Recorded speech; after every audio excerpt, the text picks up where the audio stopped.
Hi there, guys.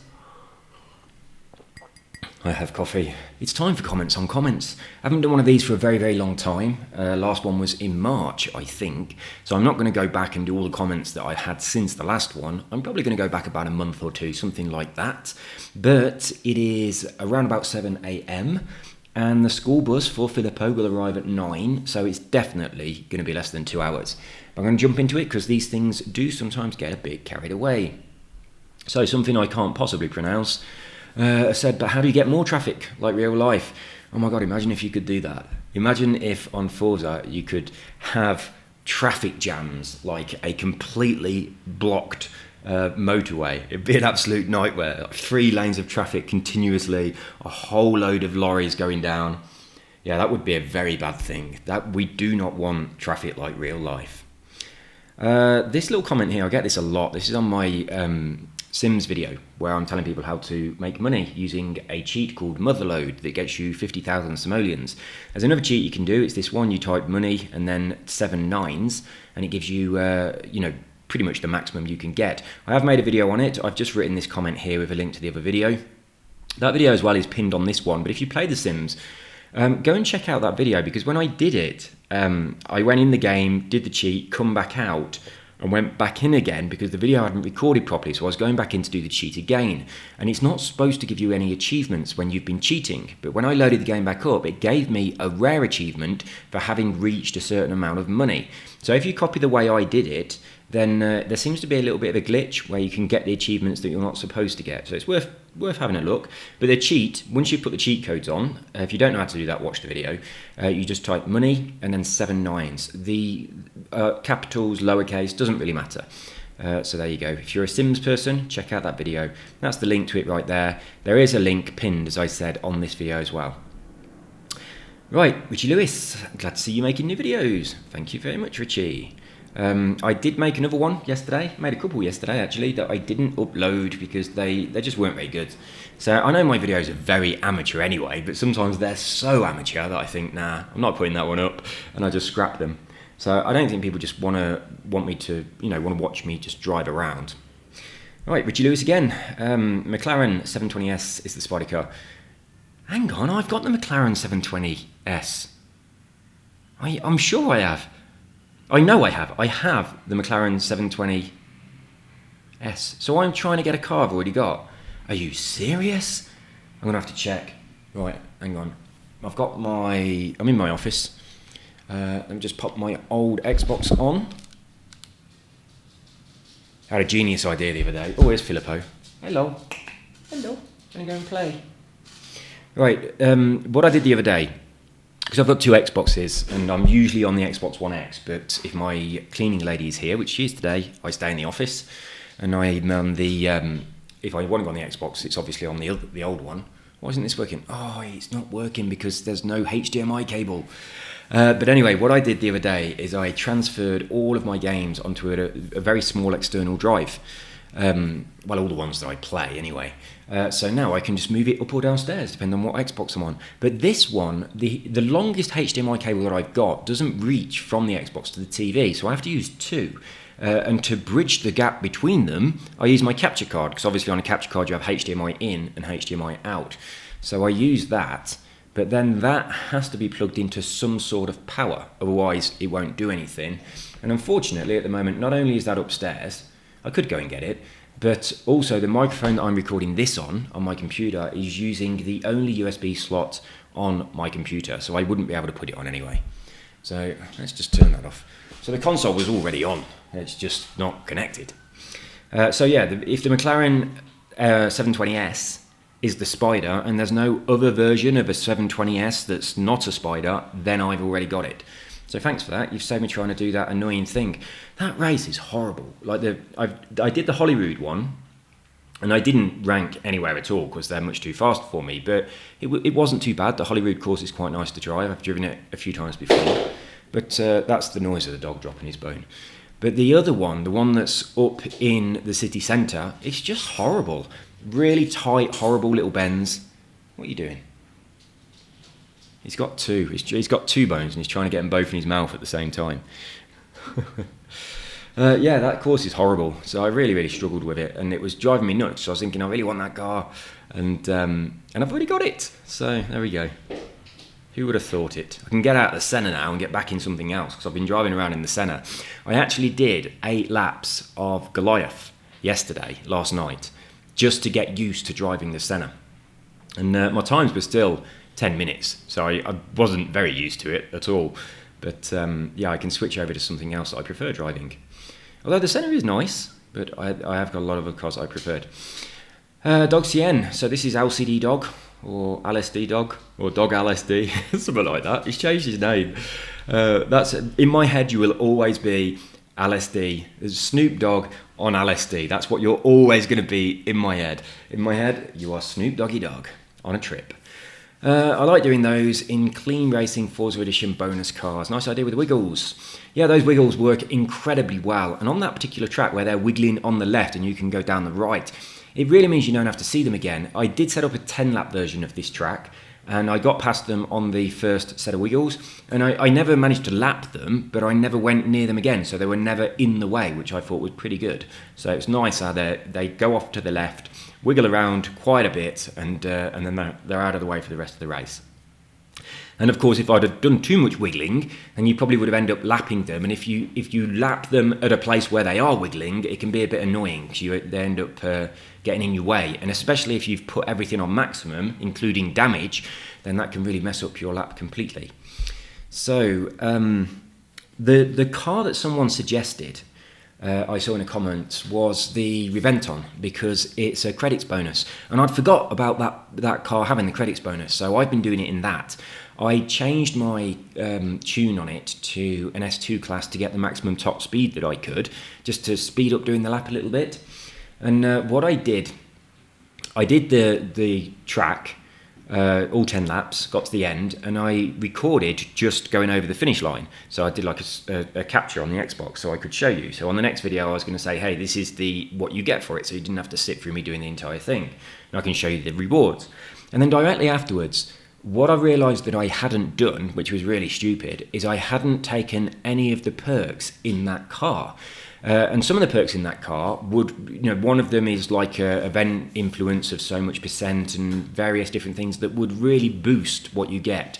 So if you are doing this and you do want to get extra influence or credits or whatever, then make sure that you max out all of the skill tree on whatever car you are using. But yeah, the Reventon is a credits boost. There's another credits boost one as well, isn't there? I think there's is it the Competizione, the Alfa Romeo? I can't remember, one of them. There's definitely an Alfa that's got a credit boost, I think. I think they're probably your best options, unless you need skill points. If you need skill points, go for the speed boost or the Clean Racing boost, either one of them. And you can get your skill chain up to maximum. But bear in mind, when you've got your skill chain up to 72,000, I think, something like that, I can't remember, it's been a long time, then that's topped out. You're not going to get any more skill points, so you want to stop doing that. But has the skill point thing changed? I've not done any skill point farming for a long time, but it seems like I've been driving around and I haven't noticed it saying skill point earned for a long time. Like since I've been back in the game over the past few days, I've not noticed that popping up, whereas normally that pops up all the time. So if they change the way the skill chain works, I'm not sure. I'm going to have a look at that. So Joshua, I've got a friend in England called Joshua, and I didn't get to see him when I got back. In fact, I've got 3 friends called Stuart, and I didn't see any of the Stuarts, which is a shame. So I've got my spiritual friend Stuart, I've got my poker friend Stuart, and I've got my mountain bike friend Stuart. So yeah, I've got 3 Stuarts. I didn't get to see any of them. What we got here then? I find the best way to make money is to crank up the difficulty all the way, apart from damage. Yeah, it's a good idea not to have damage, because it really can mess you up. I did the going up and down the motorway in the Vulcan. I had damage on, and I damaged my car to the point where my top speed was 120 mile an hour. So that then made the entire thing pointless. So yeah, damage being on full, well, it's either on or off, isn't it? If you can't, you either have cosmetic and not, or none, which is pretty much both the same. Your car just looks nice or it looks bad, or you have your full damage on. Now, when your damage is on simulation, it doesn't give you that much extra bonus, so it's just not worth it. It really isn't. Doing 50 laps around the LEGO Expansion Oval in ideally the Rimac C2, but an Ultima or anything else, ideally in X-Class will do. You get around 300,000 25 minutes. Shush, Filippo. There we go, he's going onto his bed. It's pretty good because he can sit there eating his bone looking out the window because it goes down to the floor. 300,000 25 minutes. Let me think, that's about the same. You get around about 150,000 in about 12 minutes. That's about 3 laps. So that's about 6 laps of doing up and down the motorway. It's roughly the same. So if you did the track I've done, then you're going to be doing roughly the same amount of money as what this is, roughly the same amount of time as what this is. That's 50 laps. I don't know if that's going to give you a lot more skill chain bonuses from passing other cars or something. That's worth thinking about. And it's also something a little bit different, isn't it? So it's a bit of variety. So certainly worth doing. So Joshua, you might as well chuck up a blueprint. If you chuck up a blueprint that is what you're doing here. Hello, little boy. Right, let's put him on my lap for a bit. If you make a blueprint about what you've just said, put the share code in this comment. Like, comment again and put the share code in. So if other people want to copy what you've suggested, then you can set it up for them and they can do the blueprint, and then it's going to boost your blueprints. Go Cascada forever. Same, I use the Vulcan. I love the Vulcan, I really do. It's nice to drive. I'm driving in cockpit view and I really like the way it shows the gears and the revs. I think probably that car is one of the clearest cars to see when you should be changing gear and what gear you're in. And I like how, because the little circle moves up and down, it's very easy to see what gear you're in without having to directly look at it. So you can keep your eye on the road and you can kind of peripheral vision sort of see where you are, and you can also see where your revs are if your volume is turned down a little bit, so that you can't hear the engine properly. So yeah, I really like I like that in the Vulcan. It is nice. It's a nice looking car, inside and outside. Right, Dominic. This is someone who's promoting whatever that is. So I don't know what that is, but if you want to go and check it out, go and check it out. I don't know if it's a spammy thing or what, but anyway. Right, Tide Gunnel. Hang on, just going to have a coffee break. Actually, this is what I was just talking about.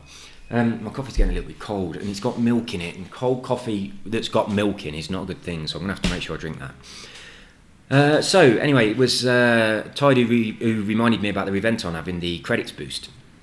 So yeah, I completely forgot about that car altogether, and I do really like the car. So it's nice. Go on down then. It's nice on the inside and the outside. Well, what was I talking about then with everything I've just said about the Vulcan?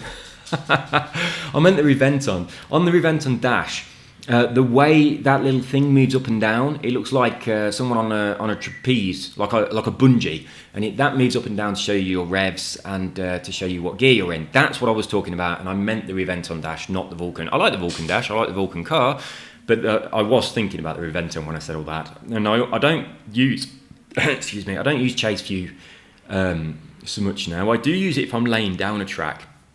But what I also like on the Reventon is on Chase View, you got those fans at the back, and they do look pretty cool. So yeah, right. So they asked me if I would pop up a 10-lap version, which I have done.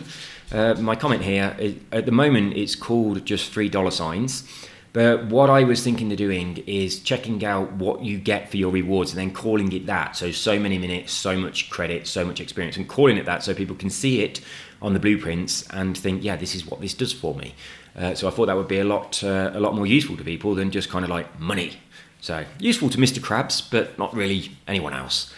So yes, that is up there, but I will change the name of it. What I want to do the 10-lap race again once I've bought all the skill perks in the car, because obviously you're going to do that, aren't you? It would be silly not to. Right. I appreciate your work, but I don't think there could be another glitch like the old blueprint with 10 mil credits. Yeah, I know. I haven't found a glitch in the game for a long... Well, I haven't been on the game for a long time. But yeah, I've not seen any glitches or anything like that in there for a while. I don't know if there are any floating around. Have a look at other people's channels. There might be other people talking about glitches. I don't look at other people's stuff, so if someone's found one, I wouldn't know about it. If you haven't got a YouTube channel and you found one and you want me to put a video up about it, then let me know and I will most certainly do that. Just explain what it is and I'll make a video about it. I'll obviously give you the credit for the video, tell you where the information come from. But I do look.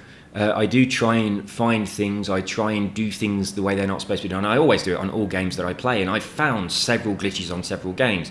So I actually originally set up this channel because I'd found an exploit on Fallout 4, which is what this channel was originally about. It was just a Fallout channel, basically just to share that glitch with people. And for a long time, that was my only video on here, which was me showing how to do a glitch. And I had discovered it, but obviously other people had discovered it as well, because I later looked around on YouTube and there were people saying pretty much the same thing. I don't think they copied me. I know I didn't copy them. It's just a glitch in the game and it's not that hard to find. So I also found a couple of glitches in Fallout 76. Other people obviously found them as well, and people jump on your video and say, you copied whoever, but I don't do that. I'm not looking at other people's videos. But if you find a glitch and you want me to make a video on it, then let me know, tell me about it, and I will pop up a video and I will give you the credit. And I'll put a link to your YouTube channel if you have one, so that hopefully it can get some people over to you and get your subscriber levels up. Right, that's 72. Hello, been a while. Right, glad to have back on Forza Horizon 4 with another great video. Which one was it? Oh, the Rivals Challenge. You're welcome. Some nice lines on some of those turns, and props for using the cockpit view. Not a chance I'd use that. Wow, now that is a revelation. That really surprises me, actually. I honestly expected you'd be on cockpit view and as simulation as possible. The last run had me on the edge of my seat. I was praying that you didn't hit the car, especially when you look black near the end. Oh, crikey, there is more. I was thinking I was press that and nothing would happen. Right, let's deal with this bit first. Yeah, I'd said just before that last one, this is the last one no matter what. If I get a good time, that's the time. If I don't get a good time, then it's just bad luck. That was my last lap, and that's the one where I managed to beat my rival. I have noticed, I haven't been in the group, but I did go down on my Xbox to where the club, sorry. I went down to on the club where it shows me just updates and things. And I did notice in the update that there was a conversation, and I expanded it and looked at it, and it was Rich saying, I've just beat the time. So that's Anubis 1973. I have to think every time. But yeah, Anubis did redo the race and beat my time. I've not looked at the actual leaderboards or anything yet. I don't know if you can anymore, being as the season's changed to a new one. But yeah, they went back in and beat me. So, some nice lines, you say. Well, I watched the replay. I've watched this video a few times, and there are sometimes, there are a couple of alright corners on there, but there are a few times where I can see that I have definitely lost, like half a second or more on a corner. Going too slow, bad driving line, just setting my car up badly so I'm not getting a good exit. So I think really from watching that video I've learned a lot, because I wasn't noticing these things whilst I was doing them, but as I'm watching them back, especially like being able to properly look at it from a distance as opposed to being right in there. You know what I mean? It's kind of like when you're in there, you're too focused on one thing. Whereas when you're watching a replay, you can kind of look at what's around you and that kind of stuff. So you take into consideration, the road that's after the corner as you're approaching the corner, as opposed to being so focused on the apex and things like that. So I'm seeing that my setup going into a corner sometimes completely isn't appropriate for what comes after the corner, but I'm not focusing on the after the corner while I'm driving. But when I'm watching my replay, I'm looking at that and I'm thinking, God, based on the exit of this corner, I shouldn't be coming in like this. But when I'm driving, all I'm doing is thinking, right, where's the apex? I need to clip it. As opposed to thinking, I need to come really, really wide here because of the exit of this corner. I want to try and straighten my car up and get my foot down as quickly as possible. So I think from watching my replay, that's going to improve. I'm going to watch my replays a lot more because I really, really think I could improve my driving quite a lot from doing that. And a lot of times I brake too much as well. So based on all of that, I really, really think I could have shaved a lot of time off my best lap. And when I was looking at like the top in the world and Aram Afor's time and also your time, Daz, and JD Fett's time, I was thinking, how the hell have they done this? Now, the difference between me and them was huge, and it's only like just over 2 minutes anyway. 14 seconds in just a 2 minute track. That's insane. So I was thinking, how the hell have they done this? What car they got, what tuning they got, and all that kind of stuff. But I can now see how I could have shaved off a lot of time on almost every single corner, and that really adds up. There's quite a lot of corners. So it's given me a little bit of confidence to improve. Whereas I was kind of, I know I was a little bit down on myself really, because I was thinking, I'd been on Forza Motorsport a lot, and I did the video where I was beating unbeatable driver tires. Now that's not hard to do on Forza Motorsport, so it's no reflection on your driving, it's the reflection on the poor quality of the AI on the game. But it does make you feel good. It's like, I've beaten the top level of the game by miles, I must be a good driver. That's how it feels, and that gets into your head a little bit. Gives you a bit of an ego boost. Then you come back on Forza Horizon and you're like, Jesus, I can't compete with anybody. I'm rubbish. And it doesn't feel good. And you kind of like lose a bit of confidence in your ability a bit. But by doing what I've just said and looking at the laps afterwards, I do see where I can improve. So I'm quite happy about that. It did feel like there was this huge gap between me and everybody else, and there's no way I could possibly close it. But now I'm starting to look at ways I can close it. So watch this space. I think that over the coming weeks, if I'm disciplined and I stay focused and I think about these things while I'm actually driving, I can substantially improve my driving. Right, you should definitely turn off stability. In my opinion, it's pointless. Turning off traction control makes you faster as well, but some cars need it on, like rear-wheel drive cars, for example. That's interesting. So I want to be keeping my traction control on if I'm using a rear-wheel drive car, but in most cases I probably wouldn't need it. I'm going to really try and leave both of those off. I'm just going to try and get used to that.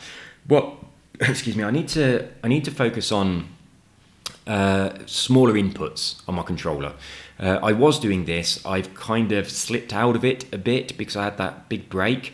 But one of the things I was trying to focus on before is not being so digital, so analog with my brake and my accelerator, and trying to, be gentle, just holding it a little bit down if that's all I need. So I want to get back into focusing on that. Now, what had got me to do that quite a lot was playing the Isle of Man TT. I'd really got good at feathering my accelerator and my brake, and also just pressing it gradually as opposed to just slamming it all the way down. And that was improving my driving on car games as well. So that's something I want to get back into. And I think if I just turn off stability and traction, then it's kind of forcing me to do that, because if you just slam it down, you just wheel spin and just skid all over the shop. Getting used to gears, yeah, absolutely. Gears are a must. Been telling JD Fett, JD Fett, do you use automatic? Do you use automatic? How are you so fast if you're using auto? Crikey. Auto can really be a hindrance, like going up the hill near the end of the race. Auto keeps you in a high gear than it should be. That's interesting, because when I was trying to beat Anubis, on the very last stretch, he just was shooting ahead of me all the time. I did quite a lot that I didn't record, and quite often I was really close to him, and then he'd just whiz off, or I was a little bit ahead of him and he'd just fly past me. I was thinking, how did you do that? And Anubis was using manual, I think. I'm pretty sure he was, because I looked on the leaderboards, I checked, and I'm pretty certain he was using manual. So he would have been able to drop it down a gear on that hill, whereas I was on auto and I couldn't. So that's a really interesting point, that the AI of the game doesn't put you in the gear that would be the most suitable for certain situations. But I mean, on top of that, engine braking. It's like engine braking really helps you to maintain control of your car over just slamming your brakes on. It really does help. And dropping down a gear just to give yourself that little extra boost, like in this case we're going up the hill. All this stuff makes it so much better you're driving, that I think that gears are an absolute must. I've got a question for you though. Is there any point whatsoever in using the clutch? Does it benefit you in any way at all, other than it gives you an extra maybe 5% bonus? Is there any advantage to speed once you've got the hang of it? Just anyone who uses the clutch, why do you use it? In what situations does it help you out?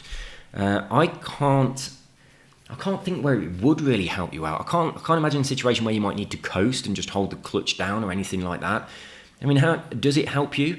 Do you sometimes pop your clutch down, do your revs and then just dump the clutch? And I don't know. I can't think of a situation in a game where it's going to be useful. In real life, it's useful for lots of things, but I can't think of a situation in a game where it's going to help you. But those people that do use clutch, I mean, do you only use it to be more realistic and to get that extra percent? Or is there a reason you use it that makes your car go faster? There we go. Let me know in the comments. P.S. Aramayfor really likes to troll me with the Bone Shaker, as he knows just how much I hate it for being overpowered, and it being the top of probably every leaderboard. I hate the Bone Shaker. I don't like any of those cards at all. I don't know if the Bone Shaker has this problem, but the Twin Mill definitely does. The Hoofing Great Engine that's in the way. It's just... No, I don't like any of them. Hope you had a great holiday back with your family. Yeah, I did, but I think I might have re-broke my foot. About 2 years ago, I think you guys know this already, about 2 years ago, I broke my foot, which was number 11 in a long line of broken bones. I've broken 11 bones in my life, and the other 10 I broke in England. I went to the hospital, and they x-rayed it. They said, yeah, you broke this bone, and then they put it in a plaster cast, and after 6 weeks, it heals itself. Like, they don't heal it. On one occasion, they wanted to put screws into my elbow when I broke my elbow. But I was in the in pre-op, about to go through to the operating theatre so they could put a little metal plate in and some screws and things. And when that happened, all of a sudden, everything went really busy and everyone was running around everywhere. And I was thinking, what the hell's going on? And they said, we need to take you out. We need the operating theatre. There's been like an accident. There's a load of people coming in and, you know, they're in a life-threatening condition. You've just got a broken elbow. So they wheeled me back out to the ward. I was all like drowsy and stuff. And they said, we can't do it now. We could possibly do it at a later date. So I went back home. And the next time I went back into the hospital, they x-rayed it. And they said, well, it started to reconnect itself. So we're not going to screw it back together now. We're just going to leave nature to fix it for you. So they didn't put the little metal plate in. So that means every bone I've ever broken, all of those 10, they all healed themselves once the doctors at the hospital had immobilised them. That's all they do. They immobilise it, then it heals itself. So based on that knowledge, 2 years ago when I broke my foot in Colombia, I haven't got any health insurance, and which I know is quite careless, and my wife really isn't very happy about it, but it's just the way it is. I don't really subscribe to those things. Anyway, I'm not going to get into the reasons I don't have health insurance, but I don't. And I broke my foot, and I thought, I'm not going to go to the hospital and just pay loads of money for them to give me an x-ray and go, your foot's broken. I knew it was broken, it was obvious.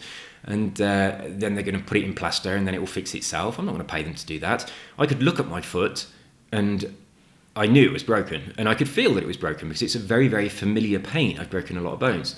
So I thought, well, I'll put it in a plaster cast instead. So I made my own plaster cast.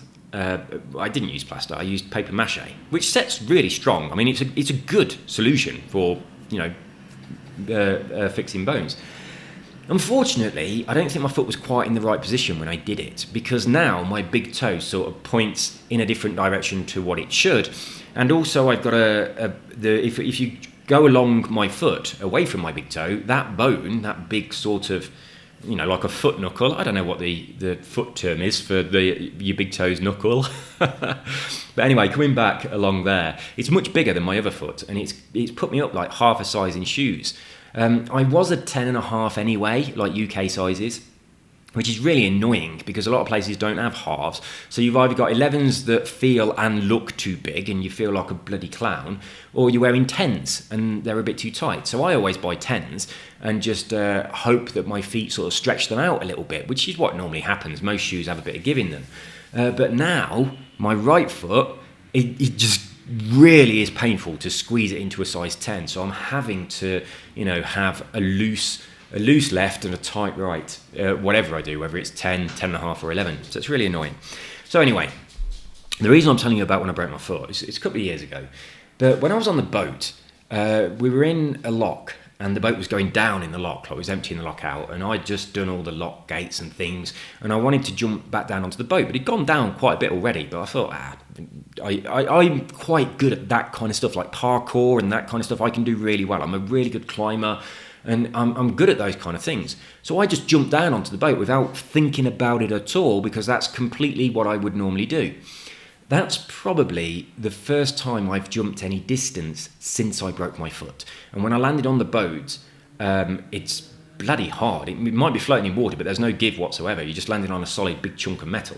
And I think that it's re-broken where my foot was broken, because since then it's not. I mean, when I did the jump, it didn't really hurt, but it was just like, oh. And then every day since then, which is now a couple of weeks ago, maybe 2 weeks ago, I've got this dull, familiar ache, and it's got to the point now where if I'm in barefoot, if I'm in shoes, it's not so bad. But when I haven't got anything on my feet, if I go to walk and it moves the bones in your foot as you walk, I can't do that. That's just too painful. And it's now hurting when I'm lying down on the bed as well. The position my foot's in when it's resting on the bed is too painful. So I've got like a pillow propped under my shin so that my foot is just floating in midair. So it doesn't change the way my bones naturally want to sit. But so yeah, I think I've re-broke my foot, which is really annoying. So the holiday was good, but I do think that has happened. So I'll keep an eye on it, see what happens. I might make myself another plaster cast and hold it still for a while. But since I've been back in Colombia, the day after I got back, I got altitude sickness, which I had the first time I came here for like about 3 weeks. The Bogota is really high. It's much higher than anywhere in the Alps where I'd been snowboarding or anything like that. So it really surprised me when I come here and I got problems with the altitude. But it's kind of like having a hangover all the time. You've got like a permanent headache and you just feel like you're not getting enough oxygen when you breathe. So you always feel a bit short of breath. So I've had that since I've been back. But because of the headache, I've been taking... I normally don't take tablets at all, but it's been really like annoyingly interfering with sleep. So I have been taking some tablets on a few nights. I did take some last night.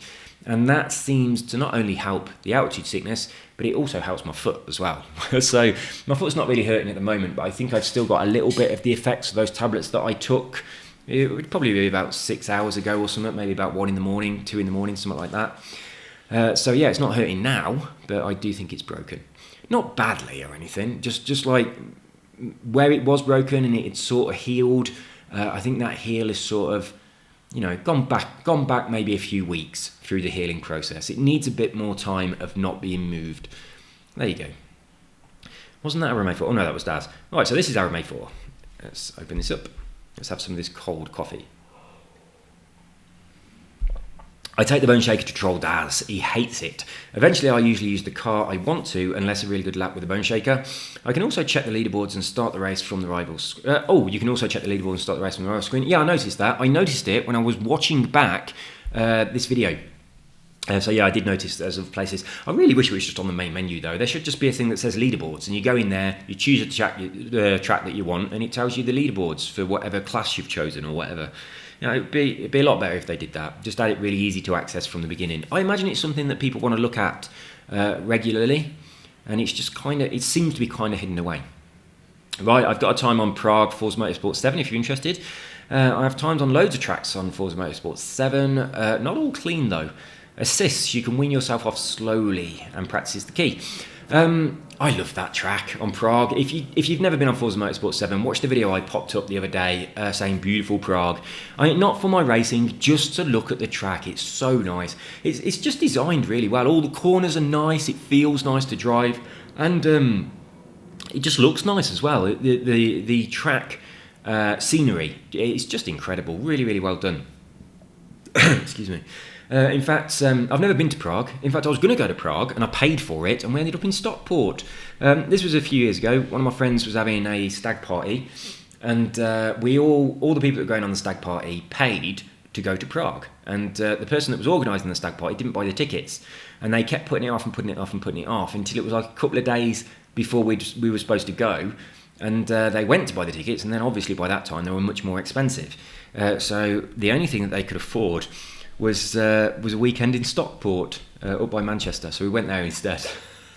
So very, very different from Prague. But yeah, that would have been the first and only time I'd been there. So I still haven't. I do want to go as it goes. I should have gone when I lived in England. It would have been much easier than from here.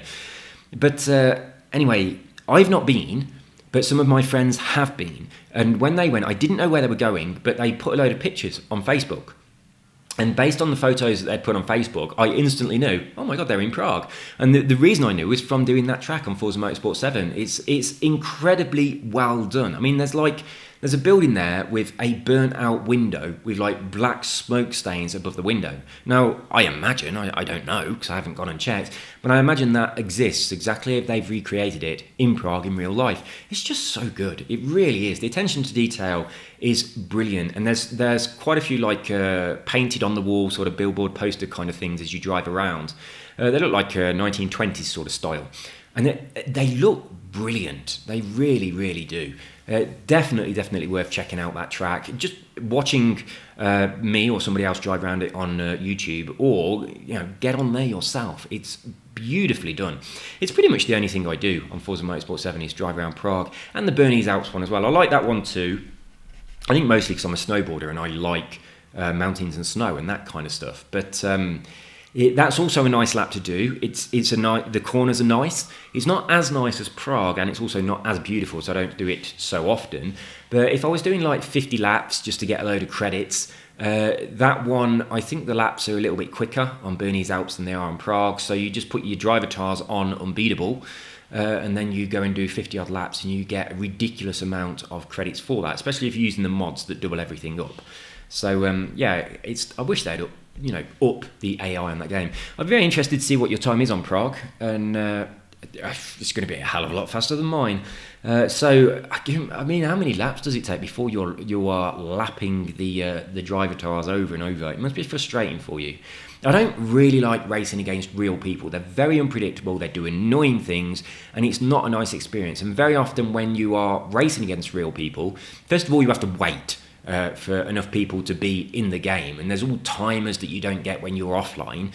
But as well as that, quite often when you're in a race online, there's a lot of rubber banding of cars, and it just looks crap compared to driving against the driver tires. So I wish the driver tires were a lot better. I think possibly the only other real option is to download other people's ghosts and drive against them. But I'd rather drive a proper race with a bunch of cars that are physical, that I have to, maneuver around. That's fun to do, but it's a bit boring when all the other drivers are ridiculously slow and there's no competition, which is the problem with Forza Motorsport 7. I mean, that is the level that they call unbeatable. It's just crazy. I really hope they either do something to fix that or at least address it in Forza Motorsport 8. Right, Richard Goodwin. This is Anubis. So, Rich, I'm on YouTube. So this is your third time on YouTube because not only are you in the Rivals video, you're also in... What was the other video I put up that I mentioned you in? I can't remember. I've mentioned you in a couple of videos. So what have I done recently? Oh, maybe it's one I didn't upload. I don't know. Anyway, so this is Anubis 13 1973. They did 3 laps and they were just happy to get a clean run. They're going to have another go at it. They have now had another go at it and they beat my score. I haven't looked and seen their time or anything like that. I just saw the little conversation that you had on the club. But, I mean, it took me a lot of effort to beat your time. It really did. So I honestly expected right from the beginning that the time that you'd posted would have been something that you posted quite easily, and it was going to be quite easy for you to beat me afterwards. All right, we're going to go a little bit faster. We're on 40 minutes already. Jaded Fett. Take off stability now and remove traction control when you're more confident. Thanks for the vid on the challenge. You're welcome. Right, I'm just going to take them both off and just really, really discipline myself to be a lot gentler with my controller. Unless I'm really struggling, then I'll put the traction control on for the rear wheel drive cars. Is that what Daz said? Did he say turning off traction control makes you faster as well, but some cars... Right, so stability off no matter what. Traction control, put it on if I'm really struggling, especially on rear wheel drive. So, cool. Michael Smith. Hang on a minute. I'm going to finish off this coffee before it gets too cold. Right, glad you're back. With your proclivity for getting into scrapes and adventures, I had a bad feeling that the final adventure had been an anecdote we'd never get to hear. By the way, if you played Wreckfest, I'm of the opinion that you'd like it. I'll tell you what, up until last night, I would have said to you, I am really looking forward to Wreckfest, and I was. I way before it came out, I'd seen that it was coming out, and I was like, oh my god, that looks amazing! I'm going to love this game, and I was very much looking forward to it. And I hadn't bought it yet because what I often do is I buy a game, I don't get around to playing it, and before I get to play it, it's either on Xbox Gold or it's completely free on Game Pass, and I've done that so many times, and it's really annoying when you think I've wasted 50 quid. Getting this game, especially if you've pre-ordered. I mean, good God, the people that have pre-ordered Destiny 2, it's like, I can't believe they've done that. I really can't. If you didn't know, a lot of people pre-ordered Destiny 2, paid a huge amount of money for it, and now they're giving it away free, but they're charging like premium AAA priced games levels for the expansions. So it's like people are having to fork out like 200 odd pounds to get the full game. It's insane. They've really screwed over a lot of their fans that had pre-ordered early. Who does that? Destiny? Is it Bungie? Bad news, bad news. I did see that it was on the store and it said free, and I was like, what? Destiny 2 is free? Why is it free? It's not my sort of game, but as the base game is on there for free, I have started it downloading. I'm going to have a look at it. So anyway, what else we got in here? Yeah, anyway, back to Wreckfest. So anyway, I kind of added Wreckfest to my wish list, thinking, when I'm ready to play it, I will then buy it. And if it's gone cheap or free before then I've saved myself some money by not buying it too early. But last night, I couldn't sleep. And I thought, I'm going to have a watch a couple of videos on Wreckfest. And I watched this guy's videos on Wreckfest, and I've got to be honest, it looked terrible. Everything I'd seen on it before looked great. But I was watching this guy, it was just doing a couple of races, and the car was falling to pieces and everything.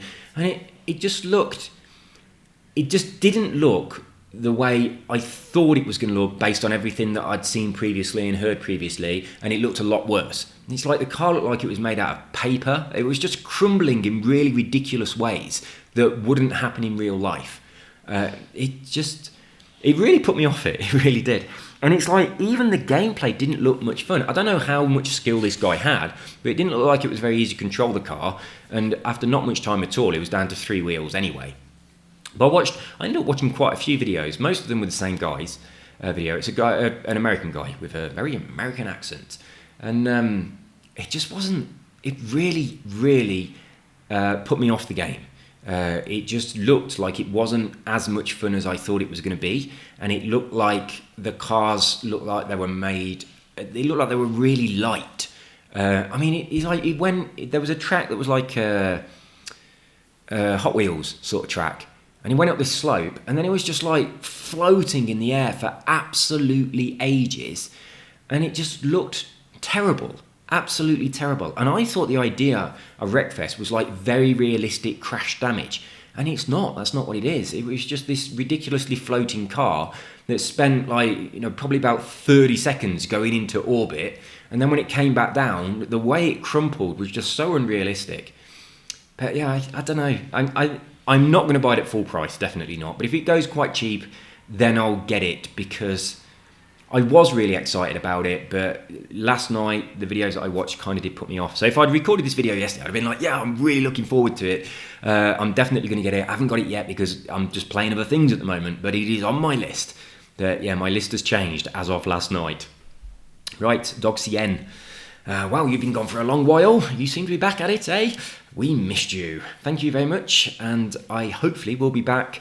I've sort of finished the thing I was doing on my other business now. There's a lot of things I still need to do, but it's kind of ready for me to put it on sale and to get subscribers and things. So that was taking a huge amount of my time. Now, I also need to do for that other business a bunch of, if I'm just doing work on the business, I'm doing programming, that kind of things, and databases and stuff, that's fine. I can do that at any time. But I also need to record videos for that business, and I'm doing the videos only when the dog isn't here, and that's limited time. So that's why I've not been able to get on here. Now, I've done most of the videos I wanted to, which is kind of like a bit of a training course that goes with the business, but I also want to do like an FAQ page. I kind of want to do one of those as well, with videos in it. So I still need to record quite a few videos for it, but they're not that important yet. They will be added in the they'll be added in the future. So that's the reason that I've been away for such a lengthy amount of time. aside of course, being having the dog. But when the dog started school 3 days a week, I still needed those 3 days to work on the business, whereas now he's at school 5 days a week, I get a lot more time to come in here, and I've pretty much finished the things I needed to do on the business now anyway. So hopefully you should see a lot more videos. Right. Well, I shouldn't complain, because after running 3 50-lap races, I finished third, and first. My income was around 159k each race, with no VIP or FE type car used. Right, Basil, this is an old video, and this is before we could do blueprints. So what we were doing here is exploiting a race where the driver cars crashed a lot because they had to jump over things, and quite often they didn't make the jump, and they just got stuck. So by the time you'd done 50 laps, usually they couldn't finish. So that's what that video was about. But if you do one of the blueprint races just up and down the motorway, either one of mine, like the one that is mentioned on one of my recent videos, which is probably up here, that one there, easy win, fast credits. If you do that, you're going to make more money much more quickly than what you're doing on this one right here. And there are other people's races as well. There's a lot of them that start from the start point that is at the bottom of the motorway, just south of the roundabout at the bottom of the motorway. There is a point there, I can't remember what it's called, but a hell of a lot of people starting from there. I don't like starting them from there. I don't like the way that you have to sort of like go out on the grass and turn back in, so I never really start mine from there. I prefer to start mine up in Edinburgh and have a loop that you have to drive around. It's a bit slower. I find it a bit more enjoyable. If I'm just grinding going up and down the motorway, I like that little going into town bit, just to make it a bit less monotonous and tedious. So I mean, this one here, it's a little bit more fun because the lap's a little bit more challenging than just going full speed down the motorway and you have to jump stuff and things. Whereas I think what a lot of other people are doing is starting at that roundabout at the bottom, going up the motorway to the roundabout at the top, and then going back down, just going up and down, up and down, up and down like that in a fast car. Now, to me, I mean, that might get you a few more credits or a few more influence than the way I do it, but it's so much more boring that I don't want to do that. I'm not interested in doing that. Right, Captain Tom. Welcome back to Horizon. Your video was not a waste of time, but fun to watch, like a time traveller from the past visiting LEGO Expansion. Yeah, I suppose it was. So yeah, that was my first look, and it was very, very... It took me a long time to do my first look, let's be honest. I bought the game a long time ago, but it came out a long time before I bought it, and I've only just managed to pop into the LEGO. I've only been in there once, I haven't gone back in since this video. But I will go back in. I've also only still been in Fortune Island twice. So to me, the game still has 2 expansion packs that I've barely even looked at. So there's loads to do. And the good thing about the Lego bit is it actually feels like a different game. It doesn't feel like you're playing Forza because it's Lego. But I wish that it was absolutely compulsory for cars in there to be Lego. I wish that the only cars in there were all Lego and there were no other options. And of course, they would also have to make more Lego cars because at the moment it seems, I don't know if there's any more than 3. I've only got the first one. I don't know if you get any more than the Ferrari F40 and the McLaren, whatever it is. I can't remember which McLaren it is. But anyway, I hope there's more than them 3 cars, but I don't know. I'll find out as I go through it. Right, JD Fett sorted out most of it already. What I've missed on Horizon. Yeah, he did a really good comment that I'm going to get to in a moment. I do like LEGO Expansion. People are about 50-50 on it, but there were not enough cars. I agree completely. And I'm afraid it's dying by now since there's not much left to do. Yeah, I imagine all of these expansions, if you're just doing what you need to do, people get it done reasonably quickly. Also, many people hated the fact that you can use LEGO cars at mainland and vice versa. I agree completely. LEGO cars should only be permitted in the LEGO expansion area and nowhere else. And normal cars should not be in the LEGO expansion area. I totally agree with that. I think when you're driving Forza Horizon, it's a very realistic game. They've recreated a lot of Edinburgh quite well, actually. Obviously, it's a hell of a lot smaller and there's a load of stuff missing, but the stuff they have put in genuinely looks like the real life. It's so beautifully well done and recreated. And then you've got a bloody Lego car driving around. That is just, it's wrong. It's completely wrong. And I think exactly the same for the Lego world. It's like Lego is small, and it's like it's not. They said, yeah, we've made a full life-size Lego car. It's like, no, they haven't. They've made a Lego-sized Lego car because the person inside it is a Lego person. Now, that Lego person ain't 6 foot tall. It's like a couple of centimetres tall. It's a Lego world. And when I go into the Lego world, the one time I've been in there, to me, it's like this is some kid playing with Lego. That's the way I perceive that expansion pack. It's some kid's got a load of Lego. He's built this amazing thing and he's playing with these cars in it. So, outside of Lego World, everything should be completely different, much bigger. If a real car goes into Lego World, it should be ginormous, which is also the reason I don't think they should have like real life trees. I think the entire thing should be Lego. And if they have got some real stuff like real trees, they should be massive. So everything should be Lego. And if there's anything else, I'll tell you as an example, if you've ever played that Toy Soldiers game, it's like a tower defense type game. It's really bloody good.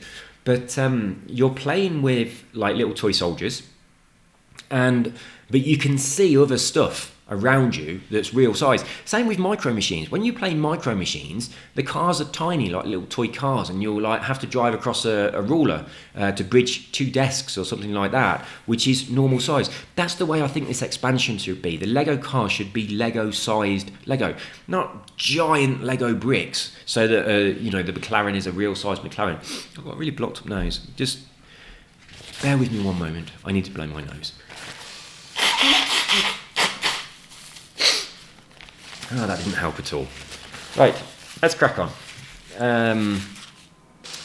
Right, there were cars that got banned or removed from your garage and stuff like that, and the auction house system has changed a lot. I've not really looked in the auction house system yet. I'm not that bothered about it though. I'm not interested in the selling cars. Don't really need the credit. Not really that interested in buying cars from the auction house either. There's not really any cars that I desperately want. Well, to be honest, there are a lot of cars that I really, really love that I've got on my other account, my GameMax account, that I don't have on my Continue one. I'd love to have them on both accounts and drive them, but I'm not that worried about it. I will get them over time. I'm not that fussed. It's okay.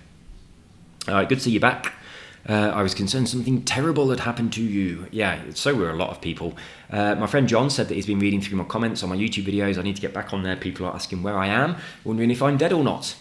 Right, this is the comment I was talking about from JD Fett. Check this out. I'm not going to read it all because we are pushed for time. We've only got an hour and 5 minutes before the school buzz arrives. But this comment, why has it done that? Whoa. Right, hang on. Right. Yeah. Hang on. I didn't realise you could click into comments like what's just happened by mistake. Right, let's go scroll back down to where we were. Everything's going crazy. Here we are. Jumping around quite a bit. Why does the page keep reloading? Oh, it's because it's loading more comments on the bottom. Right, this is what I wanted to show you. Look at this, what Jay Fett had done. He explained everything that I questioned in my previous video. So if you had those questions too, have a little look at this because there's a lot of stuff in here that is very, very useful. So thank you very much for that. I did reply saying thank you. I accidentally did it on my wrong account and then I changed my account and said that's better. I've got to wait for a bit because as you can see this thing at the top here is just loading more comments at the bottom of the page and it's making everything go all weird and the scroll isn't working properly. So Jerry says, hey, welcome back, dude. Thank you very much, Jerry. Right, I can't turn off ghost cars even after disabling them on the options menu. I think that options menu of disabling ghost cars is something completely different. That's like, your previous fastest lap on a ghost. And this video is about removing traffic. So that's not a related thing. But I don't know exactly what it is you're trying to do. And I probably couldn't help you to do it anyway. Cascader Forever. A familiar face. Welcome back to me. Thank you very much. Caleb, hey. I like how 3 people liked that you said, hey. I think 2 of them might have been me. I did like a lot of comments, but then I realised I was on my wrong account. Right, so hardcore is no assists? I don't know. I wouldn't have expected that that's what it is, but maybe that is what it is. I really don't know.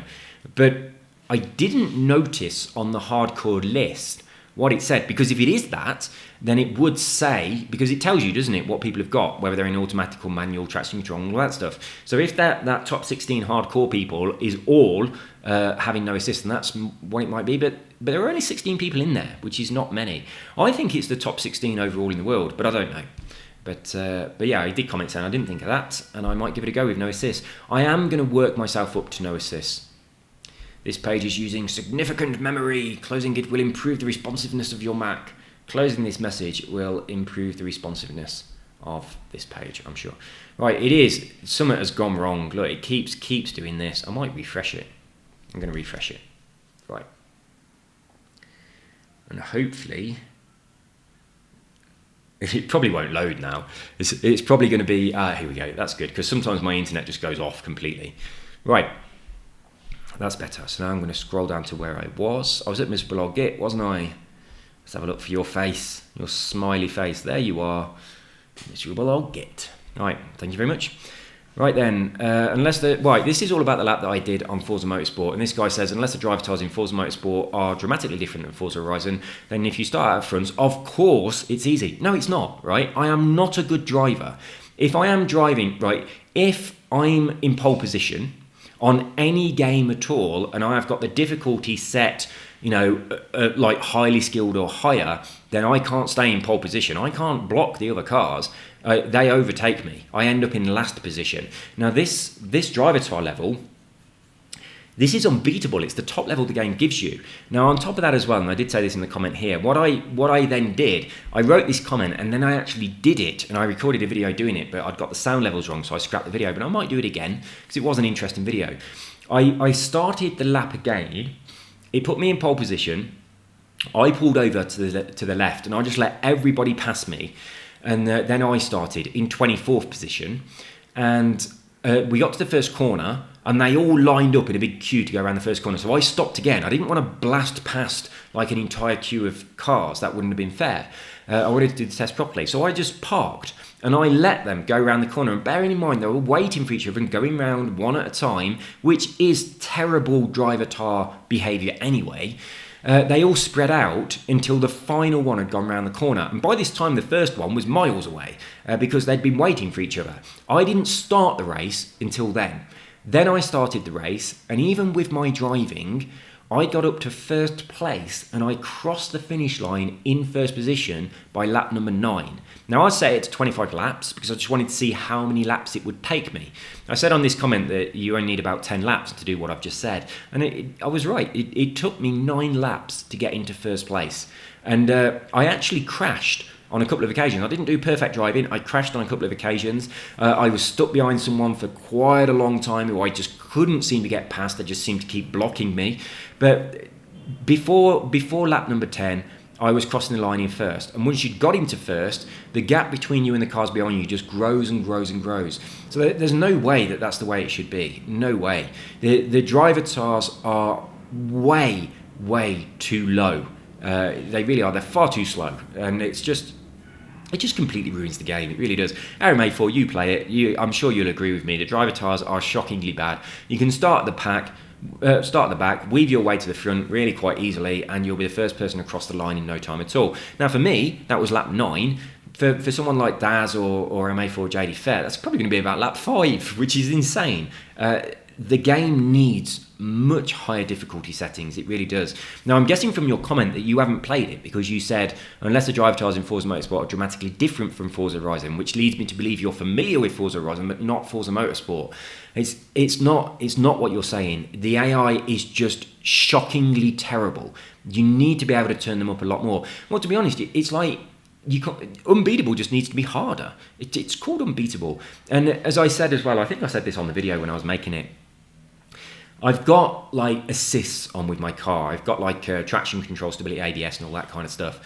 I didn't want to make my car harder to drive. I liked the way my car was driving. I just wanted it to be a lot more difficult to win the race because the other cars were driving faster. So I know that I could make my, I could put simulation damage on. I could make my car much more difficult to drive and all that kind of stuff. And then I would struggle to be unbeatable more than I am doing at the moment. But that's not what it's about. It's like someone at my level shouldn't even come close. They should be lapping me, not the other way round.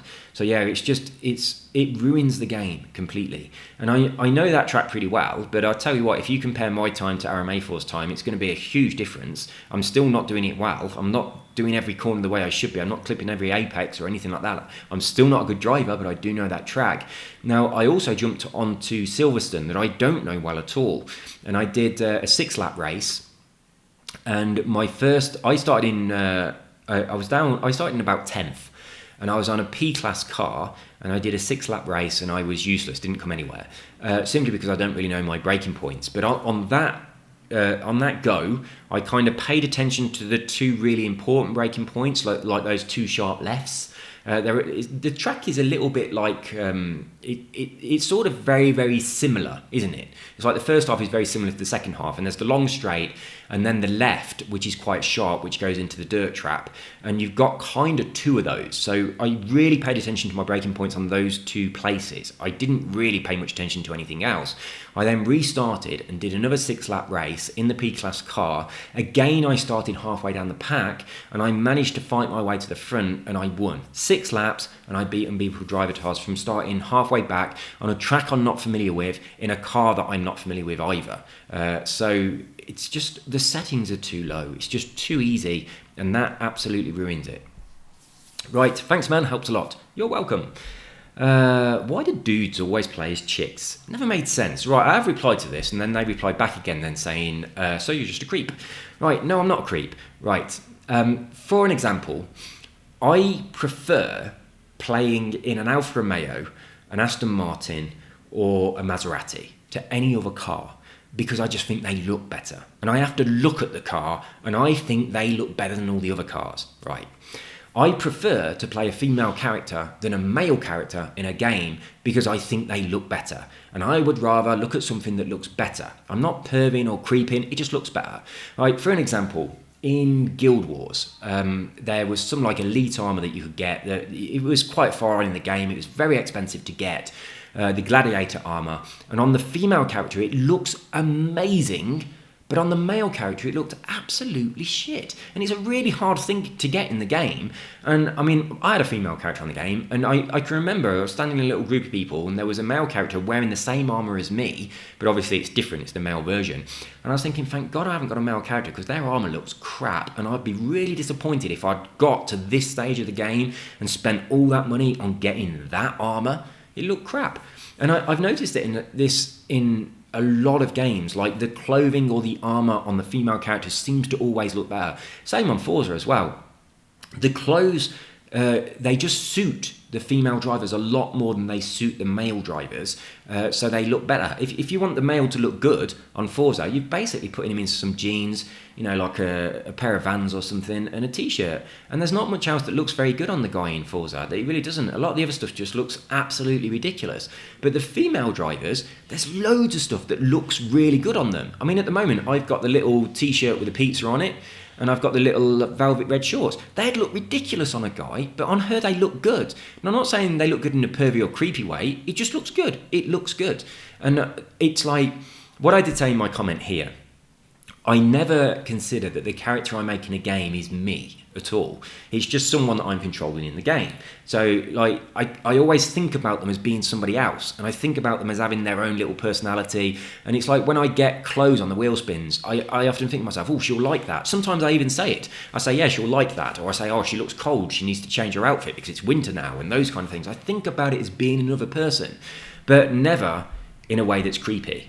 And it's just, I don't know whether you were kind of joking a little bit when you said that, because you said laugh out loud at the end, but that's not the reason for it at all. I don't understand why dudes play dudes. I think it's so weird. Unless you are playing the character as an extension of yourself, that's the only time I would play the same sex as what I am.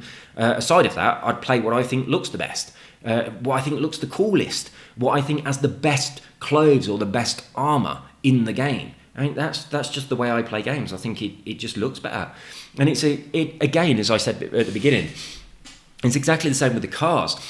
I'm going to drive a car that that I think looks really nice, even if it doesn't drive as good as one of the other cars. I've got to look at it. I'm going to drive the car that looks nice. If there's a car that I think drives really, really nice, but I don't like the look of the car, I just won't. I won't drive it. Those things are important to me. And I'll tell you, to the extent that these things are important to me, I've deleted apps on my phone before. This is a little bit far, but I have deleted apps on my phone that I use a lot because I don't like the icon on my dashboard. If they've got a very ugly little app icon, I can't have it on my phone. I've deleted several apps before because of that reason. And I've gone and found other apps that do a similar thing, but they've got a nice icon, and I'll have them instead, even though the app's not as good. Functionally, it's not as good, but the little thing that's on my phone looks better. And to me, that's important. Also on my phone, this is a little bit OCD. I have all of my apps are color coordinated. So I go through the spectrum. My first page of apps are all red, and then I have my orange apps, and then my yellow apps, and it goes through then green, then blue, etc. So I have a page of a certain color, and because my phone's set up like that, and when I flick through my phone, all my phones think I'm absolutely stupid for doing this. There are a lot of blue apps. People make blue app. I'm talking about app icons, obviously. People make app icons in blue much more often than any other colour, so you end up getting a lot of blue ones. But I don't want 2 pages of blue because it's going to ruin the pattern on my phone. So if you've made an app and it's blue, and I want it but I don't absolutely need it, I'm not going to download it. I'm going to delete it because I don't want my apps in folders. I don't think they look very good. But I do want just 1 page of red, 1 page of orange, 1 page of yellow, etc. All the way through the different colours. And actually my first page now, because I've switched over from Apple to Android and I've got like a clock on the front. So because I've got to have that first page, I now have all my multicoloured apps, like the Google ones that have got the white background and the various colours. They're all on my first page now because the page didn't look right having red apps because of the widgets that were also on there. So I am a little bit OCD with stuff like this. I've got to be honest. But those things are important. Aesthetics are very important to me. I was a graphic designer, and I think those things are important. And it's in a game, I think almost all the time, the female character just looks better than the male character in a non-creepy way. But on some games, it's the other way round. And when I find a game where I think the women don't look right, but the men do look right, then I'll play the guy. And I can't think of an example, but there's one game where the women look absolutely ridiculous. Ark. On Ark, the female character just looks terrible, really terrible. So I played the male character on there. I haven't played it much, actually. I couldn't really get into it. I much preferred Conan. So I played Conan a lot. I really like it. And Ark is a similar sort of thing, but I just like the style of Conan. So anyway, that is the reason that I play as a chick and not as a dude. I just think it looks better, and it's nothing to do with creepiness or perviness. It's not like I'm wanking over my character or anything. It's not anything like that. But I do sometimes look at the character that someone else has made, and I think to myself, why the hell have you made that character for this game? I spend hours making my character. I really, really do. And I've been on games before where I've made a character, I've spent hours making the character, and then I've been on the game playing it. I've got quite through the game, and I just don't like the way my chin looks or something like that. And I can't redo my chin, so I just have to start the game again and make the character again. I did it on, Division. Several times, because Division doesn't let you manipulate the character. You just have to choose from some options. On Division, I play as a guy because I don't like the way the women look on Division. I just don't think it looks good. I don't think any of the women's faces look good on Division. So I play with a guy on Division just because it looks better. So that's an example of where I do play with a guy, because on that game the guys look better, but on other games they don't. And majority of the games that I play, the women look a lot better than the guys. And for Forza, absolutely. When I first started Forza, I was looking for the options available, because you can't manipulate anything. You just got to choose one of the faces it gives you. And I didn't like any of the guy faces. The very first one I chose was a guy, and I had to change it to the girl I've now got because I couldn't stick with him. It wasn't good. The clothes he was getting didn't look right. I just didn't like it. So I switched over to the girl that I use now. But equally, I would go the other way if I thought the other way. The reason I'm labouring this point quite a bit, I shouldn't have spent this much time on this comment, is because this is something that comes up quite often, and people always, no matter what you say, people always say, oh, you're a pervert then. Oh, you're a creep then. And it's just not that. It really isn't that. And that is, when people say that, it's actually quite offensive, which is why I'm labouring this point quite a lot. But I hope from that little lecture that you kind of now, anyone who has thought, why do people play female characters if they're male, now they might have a little bit into insight as to the way that other people's minds work that isn't the same as the way your mind works. We're not all the same. We all do things for different reasons. And what I've just said is the reason that I do, usually choosing a female character, although not always, as in, for instance, The Division, absolutely had to be a male character because the female ones look terrible. And also Ark and a couple of other games I can't remember now. But usually, probably about 8 times out of 10, I think the female character looks way better, and probably 9 times out of 10, the female armour or the female clothes is better. Probably 99 times out of 100. I don't know why that is. It's just, the male clothes just really, really do look bad on a lot of games. I mean, on Guild Wars, they were absolutely terrible. On the males, compared to the females, they were terrible. It was just so weird. Right. Is the ammunition factory and Marder in the game already? No, it's on one of the things that the add-ons, either contraptions or the other one. I can't remember the name of it. What was the other one called? Workshop. So there's workshop or contraptions. Wasteland's workshop or contraptions. I'm pretty sure it's contraptions. I think the Wasteland workshop one is the one with all the traps and things. But I'm pretty sure the ammunition factory is in contraptions. It's definitely worth getting. It would be really, really cheap to get it now. But those expansions are brilliant. They really had an entire new dimension to the game. They're brilliant, really are. I mean, to be honest, once I'd got all of the expansions, I bought like the Far Harbor and the Nuka-Cola one as well. I've never looked at either of them, but the contraptions and the workshop, I just started building massive factories in my settlements, and it's a lot of fun to do. And then with the one that gives you the traps, I started building things to trap like the gunners and the raiders, and then I built like mazes and things. And I built like an automation thing where I could trap a person and then I could release them, and they would get killed and they'd fall onto a conveyor belt, and then the conveyor belt would butcher their body. Like, there's a butcher machine that you can get, but that is actually a mod. That's not part of the official downloads. But it was so good doing these kind of things. One of the other ones I did from these downloads, I just built really, really tall towers with like a gunner trap on the top. And you can't even see it, it's too high. But when you use a sniper rifle, you can see whether or not the trap is set. So you then have a little target that you can shoot, which opens the trap, so it opens the door. And then the only thing that the gunner can do is walk out of the trap, and when they walk out, they fall all the way to the ground and just immediately die. So I had a load of those set up, and then I'd just land in my settlement, get my sniper rifle out and shoot all the little targets. And I'd have these gunners and raiders just falling down to the ground. It's so much fun, it really is. It adds a lot of extra stuff that you can do in the game that isn't in the main game. It's not stuff that's necessarily to do with the story, but it just really opens up. I love Fallout 4. It's a brilliant game.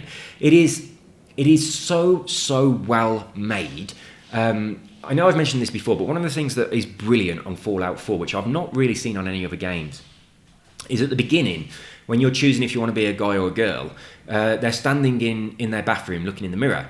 And if you change the sex to the female, the woman will say to the guy, hey, move over, let me have a go. And she sort of pushes him out of the way, and then she stands looking in the mirror. And then as you change the character, they kind of look in the mirror, and then the whoever's standing in the background you'll change the nose, and they'll go, oh, I love your nose. Or you'll change the hair, and they'll say, have you had your hair done? I really like this style on you. And it's incorporated into the story of the game in a way that I've never seen in another game. It's such an amazing little idea, that is. It's brilliant. And then if you want to change your character later in the game, you can do it, but you have to go and visit a cosmetic surgeon and they do it for you. You have to go and visit a barber and they change your hairstyle for you. That is brilliant. And it's when they made Fallout 76, they took all that stuff and they just chucked it away. And it was like, they'd already got this format that worked so well. It was like, why did they just get rid of that and go back to what everyone else was doing that was just, it wasn't engaging, it wasn't part of the story.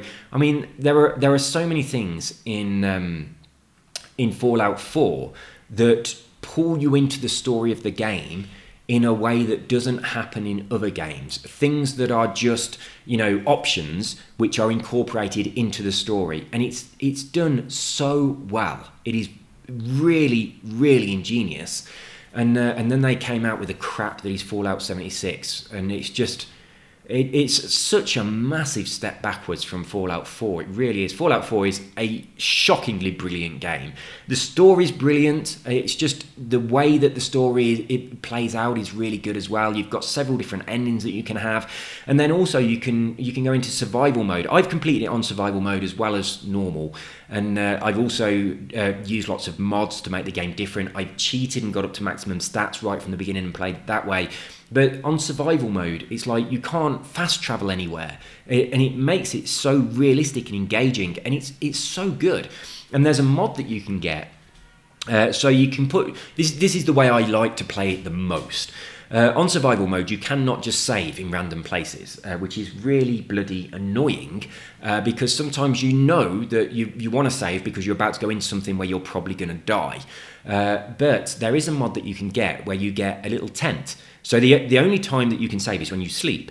But there's a mod that you can get where you have like a little campsite that you can set up anywhere. Now with that mod, survival mode is brilliant. It is the perfect game because it is realistic. You could set up your little camp. The camp looks brilliant as well. It really does. There's like a little little pot on a little fireplace and everything that you sit by, and there's like a couple of little tents, and you can have sleeping bags or stuff. There's a lot of variations, but you carry this thing around with you.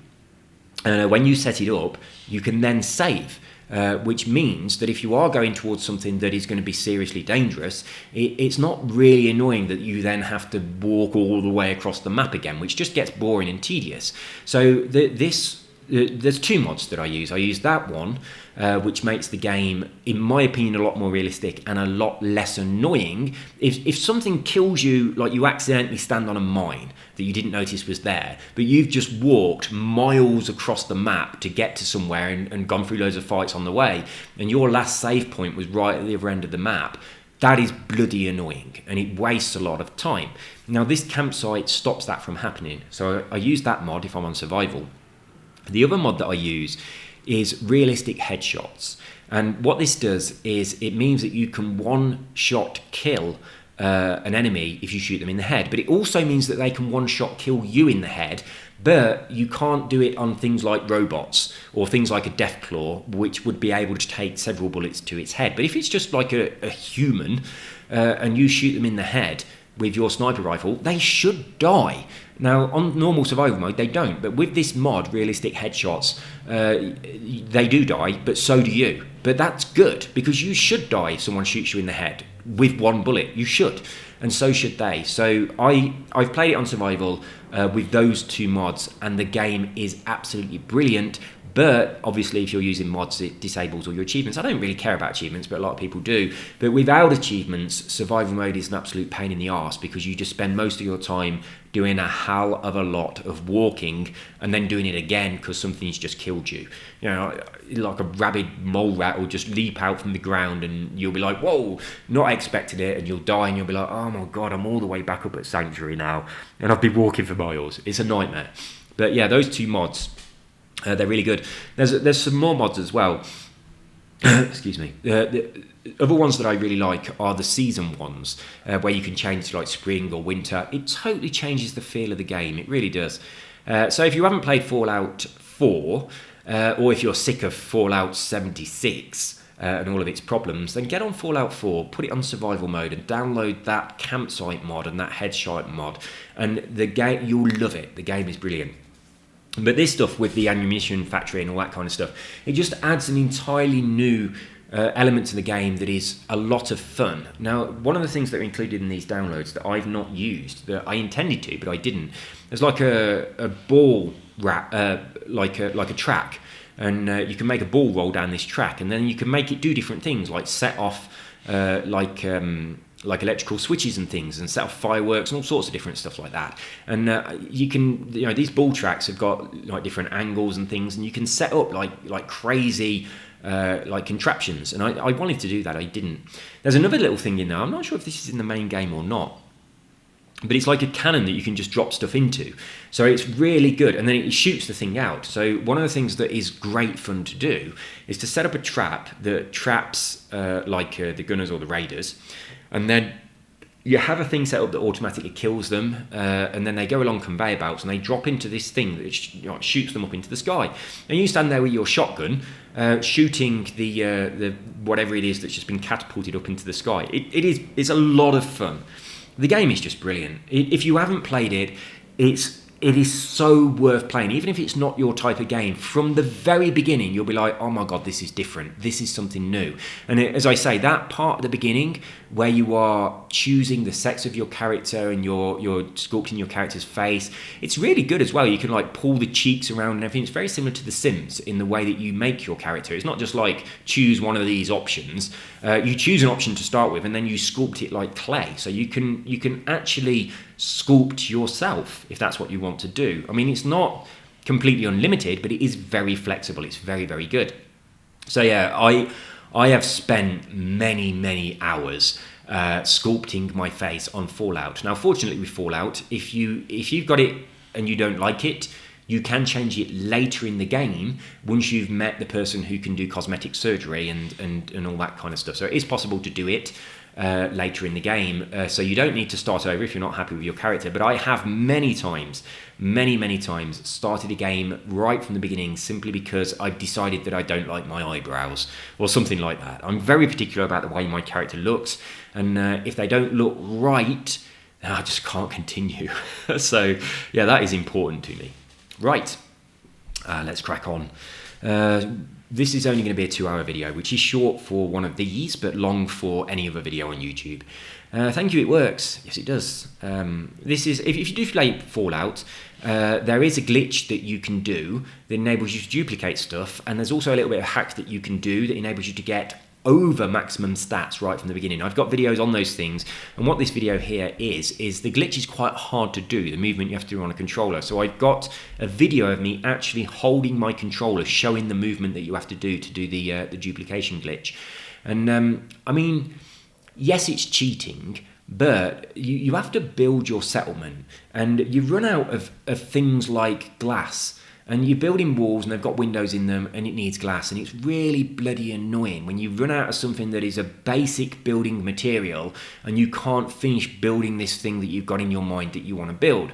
So, I mean, even if you play the game properly, it's still good to use these duplication glitches to just get building materials. You know, don't go crazy, but it's really nice. I mean, I spend a lot of time building stuff in Fallout. I haven't been on it for a really, really long time, but I used to spend a huge amount of time just sitting in my settlement, building, making it look like, like a post-apocalyptic style settlement that's just been put together out of scraps of stuff. It does look really good. The game gives you a lot of flexibility. There are some mods that you can download that enable you to manipulate things much better, so that you can kind of slide them into each other and get them the way that you really want them to look, as opposed to relying on the way it wants to snap, which isn't always what you want it to do. But yeah, Fallout 4 is such a good game. It really is. It's probably one of my favourite games of all time, along with maybe Final Fantasy VIII, but that was a different time, a different era. I have been playing the remastered version of Final Fantasy VIII, and it's not that good, simply because the original was a long time ago, and the story is epic, and the game looked incredible. The graphics for that time were phenomenal. So you compared it to what else was available, and it was just like, wow, this is like real life. But it was a long time ago, and it was way above anything else at the time. Now, the remastered version looks better than the original, but if you try and compare the remastered version to any current game at all, it looks absolutely shit. So, I mean, the original game was good at the time when it came out, because, I mean, the FMV sequences, the dance sequence and all that kind of stuff, it was just mind-blowing to anything we'd ever seen. And the game's size was epic to anything we'd ever seen. But not anymore. You can't take that game, remaster it, and then compare it to a modern game that's got like a colossus, I can't say the word. A very big, colossally, is that right? That seems so weird. Anyway, a huge map. So by today's standard, it's not massive. By today's standard, the graphics are terrible. By today's standard, it's not good. So all they've done is polished it up a little bit, but it looks totally shit compared to anything that is available now. And to me, that's not acceptable. It really isn't. I mean, they've got an amazing story. They should have just completely redone it. I know they are going to. I mean, they're redoing Final Fantasy VII. I mean, they've remastered it, but they are redoing it. And the redone version that looks like a modern game, that's good. But the remastered version that just is a slightly polished old game, that's not good. So I've downloaded the remastered version of Final Fantasy VIII. I've played it a bit, and I'm kind of getting drawn into the story, but I'm looking at the graphics thinking, this game looks absolutely terrible. Even the FMV sequences, even the dance scene, it looks rubbish. You compare that to, like a cutscene on Gears 5 or something. I've not looked at that yet, but I'm pretty sure the cutscenes are going to be good. And it doesn't compare. Whereas before, it was way above everything else. So, I don't know why I'm talking about this. Anyway, how do you turn the car lights off? You can't, unfortunately, which is a bit of a shame. Right. It says unable to execute command. I don't know why. I don't know at what stage that's happening. Read my comment, reply if you want me to give you my input, but I probably wouldn't be able to help you, but someone would. There is someone that's commented on that video with an amazing comment. We'll probably get to it in a moment, but I best crack on. Right, I already knew these. Well, why did you watch the video then? It's not like clickbait. I'm telling you something that's pretty obvious. You shouldn't have watched it. It worked, yes. Don't try this for pre-orders. Yeah, this is changing the date on the Xbox. It works for stuff like, making Forza be winter instead of spring if you wanted it to, and you can go backwards and do different things to unlock cars that you missed and that kind of stuff, but it doesn't work on pre-orders. There's another way that you can do this. You just type money. Yeah, I've mentioned this. I've done a different video on this making money on Sims. It is pinned as the top comment on that video, so just check that out.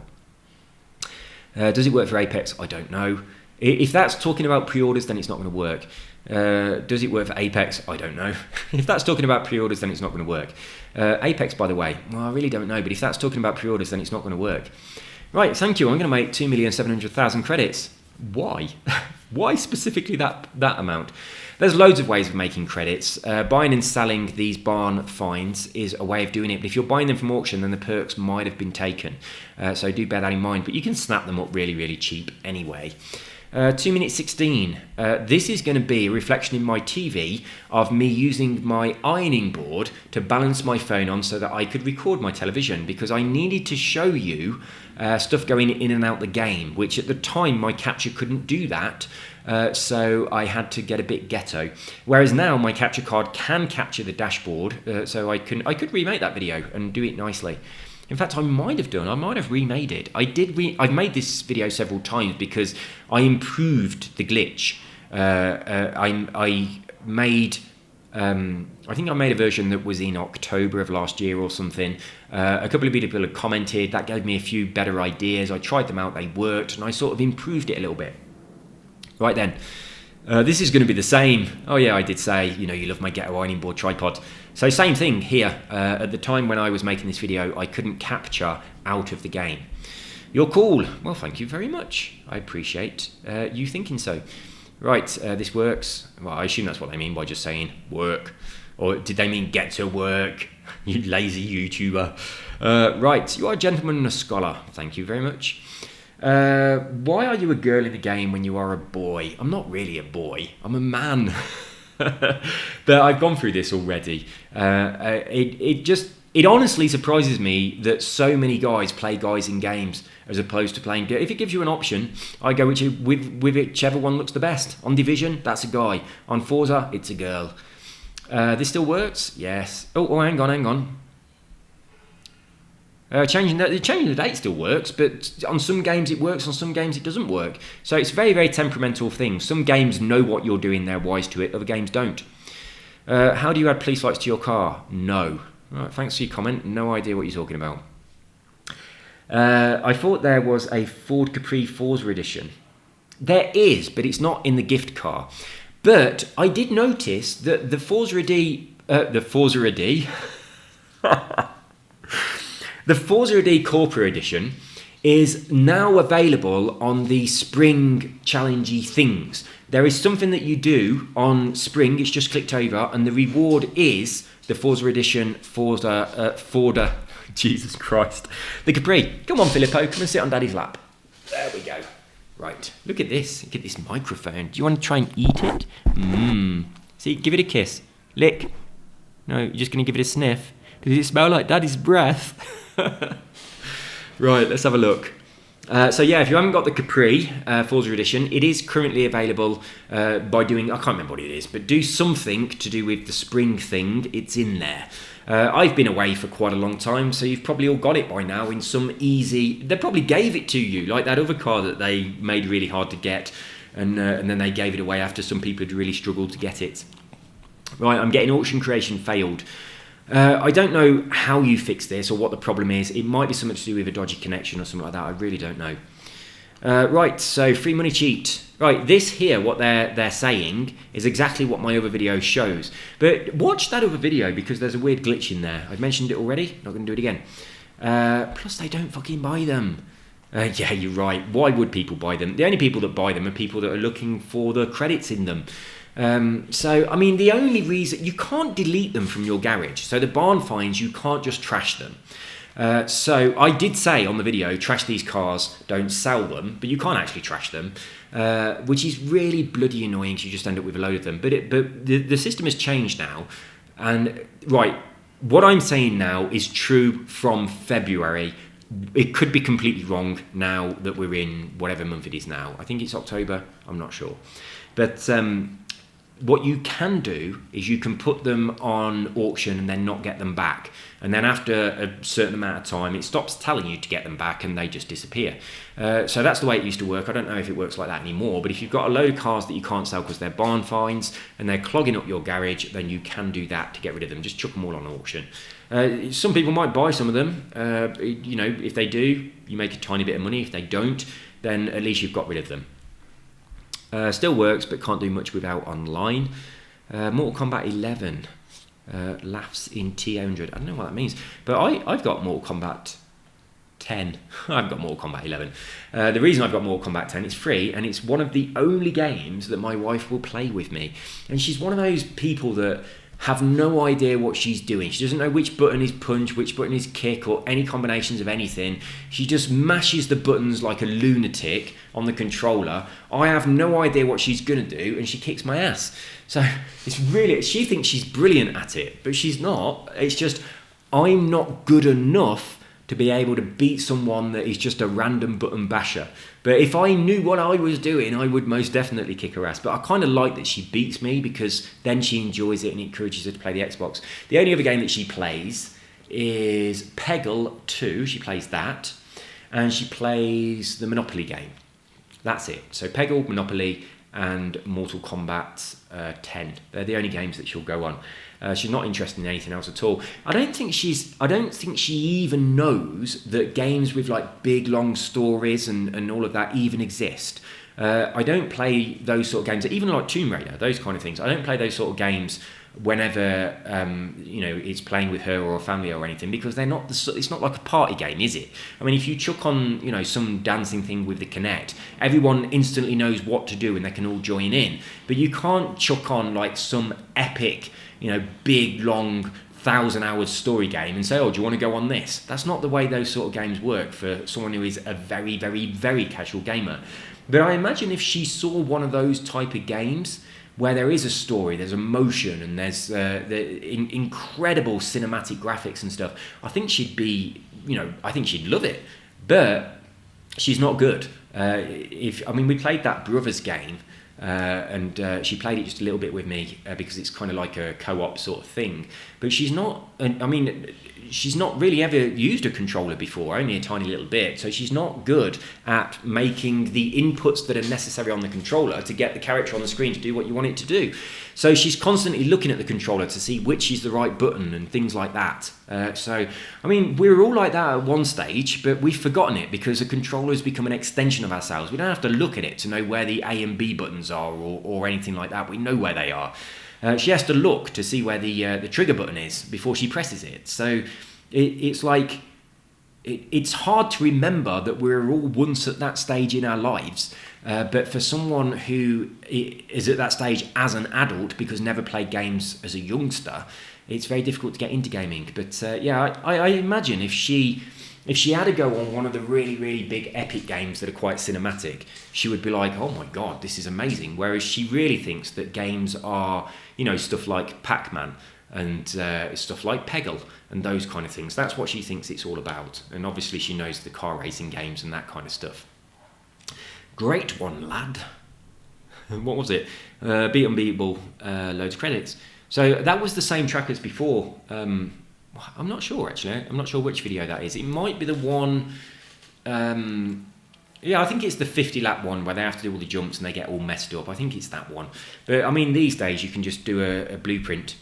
But let's crack on.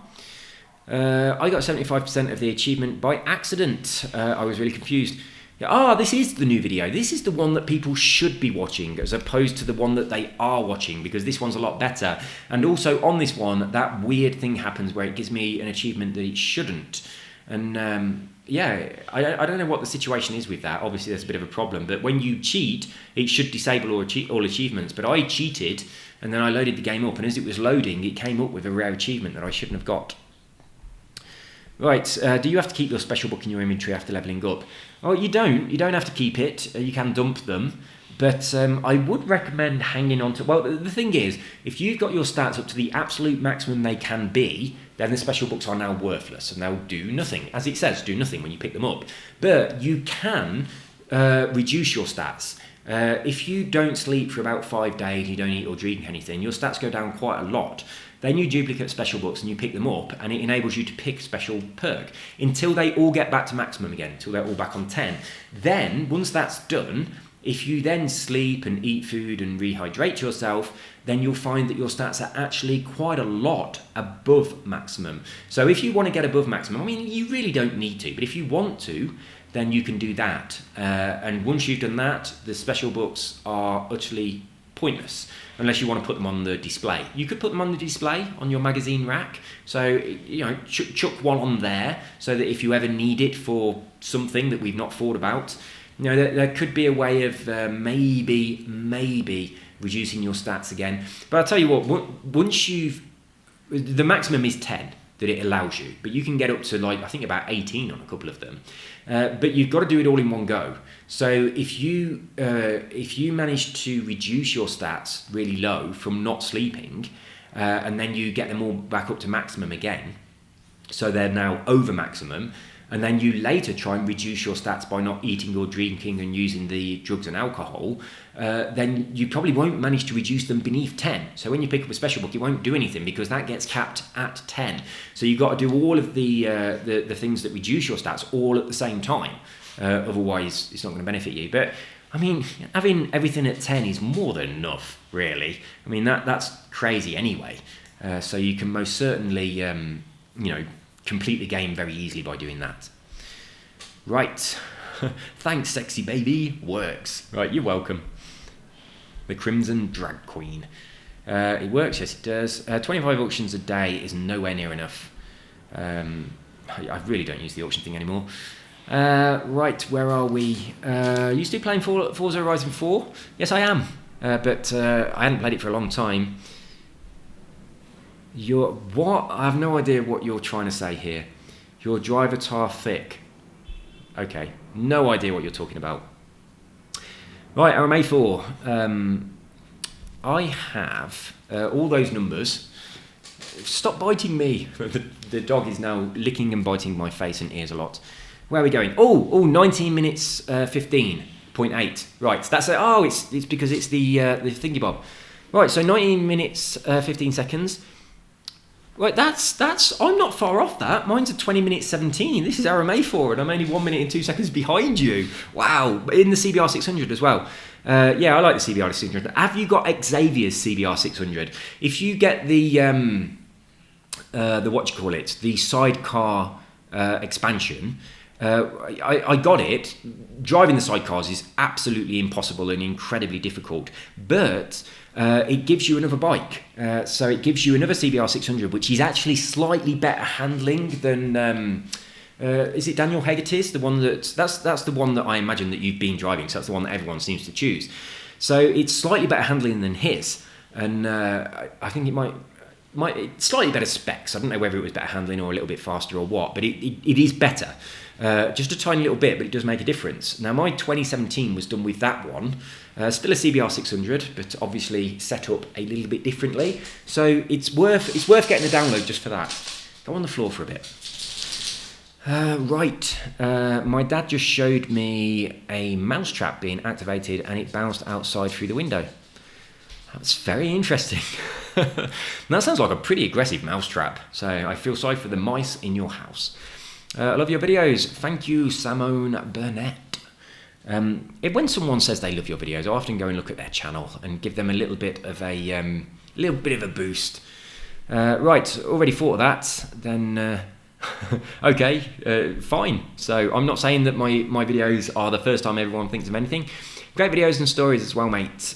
By Simon, who is Fallen UK. Thank you.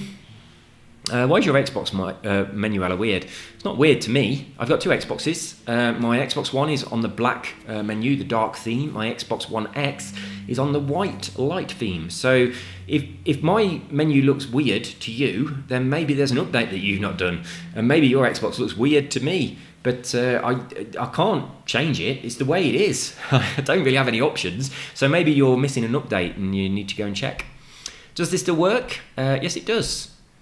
But the timing, right, if you're having trouble with the timing, watch my video where it shows you, this one here, watch this controller view video, because it shows you the timing, and once you get the hang of it, it's really, really bloody easy. There's two ways you can do it as well. One of them, you slide your thumb across, which I find the easiest, but I've got big hands, so if you haven't got big hands, that might not work so well for you. But there's another one where you kind of walk your fingers from one to the other. So you use your index and middle finger, and you kind of walk over to the other button. That way is a lot easier, but it's not as comfortable. And the thumb method you can use with the normal way you hold the controller. So watch that video, watch the two different methods, and if you can't do the thumb slidey one, give it a few tries, because it's definitely the best option. If you can't do that, use the walkie finger one. Right, I'm positive it's patched now. No, it isn't. It's not patched. It still works. Thank you so much. You're welcome. Right. I think this is the guy. So just expand this. Right, I tried glitching this on blah, blah, blah, blah, blah. I can't bother to read this. It's about The Sims. Not many people who do the Sims videos will watch this. But there we go. There. Read that if you want to. Well, thanks, but I don't have the DLCs, and Dogmeat 1 just don't work. Right, I've never been able to do the Dogmeat glitch, right? The one that I do, the duplication one that I do with the conveyor belt, I came up with that myself, right? I didn't steal it off anybody else. That's why I made this channel. I made this channel for that video. And where that came from is I'd seen that the Dogmeat thing, I'd seen a video on that, and I was trying to do it, and I couldn't do it. And all the walking around seemed to make it difficult. So when I got the downloads with that conveyor belt, I was thinking, this works in exactly the same way as the Dogmeat thing. Is it going to be possible to do the Dogmeat glitch on the conveyor belt? And it did, it worked. And it's way easier because you can clearly see where the thing is going into the conveyor belt, and it's like you can test it in lots of different places until it does work. And also you can just stand there. It's much, much easier. And if you do the conveyor belt in a big circle, so the stuff is just going in one after another, you don't have to move. So that's where that came from. It came from me not being able to do the Dogmeat thing. But I'll tell you what, you really should get the DLCs because they are brilliant. You can pick them up like dirt cheap now, and I think they might actually be on Xbox Gold if you're on PS4. So you probably won't get them free, but you can probably pick them up from like Entertainment Exchange or something on a disc for almost nothing.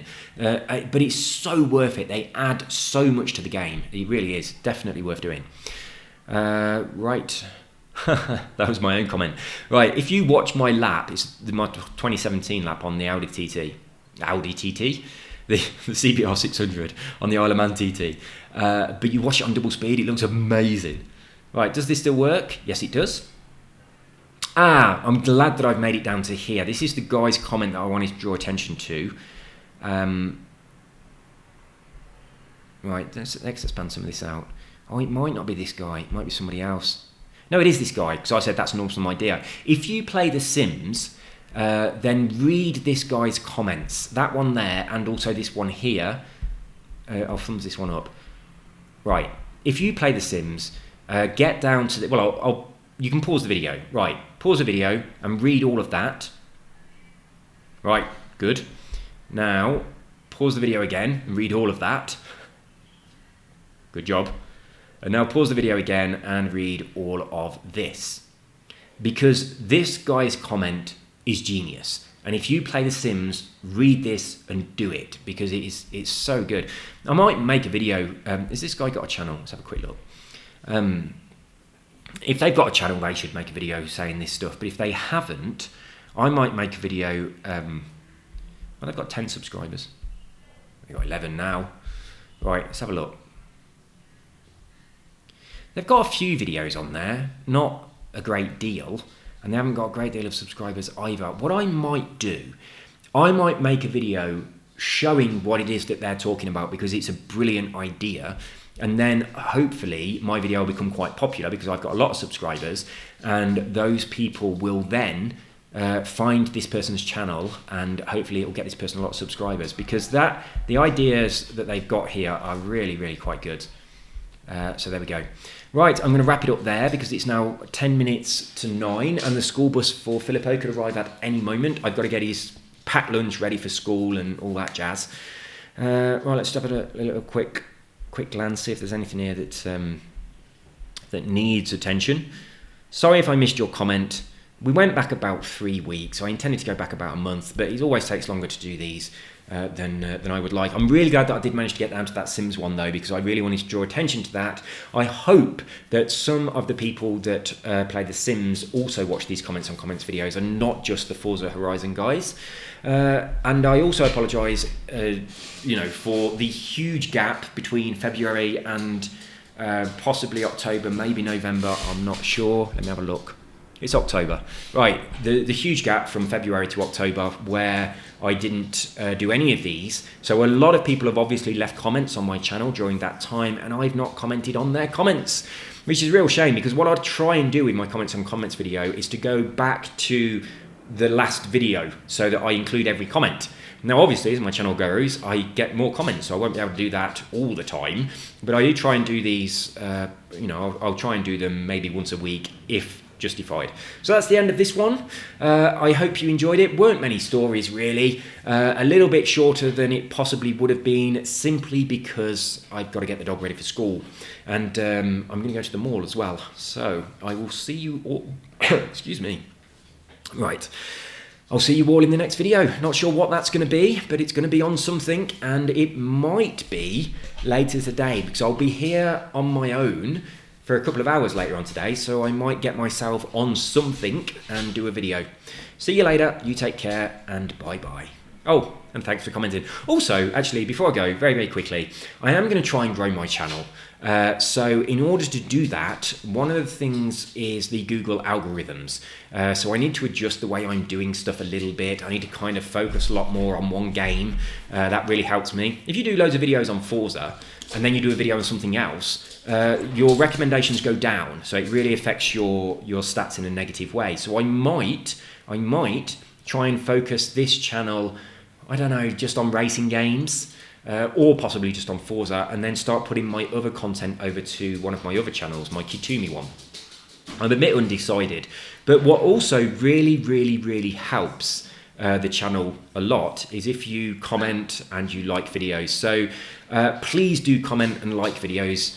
Don't comment and like them if you don't like them. If you don't like them, thumbs them down. But please do put a thumbs up. It's it's just a click, but it really, really will help out the channel, and I do want to start making it grow.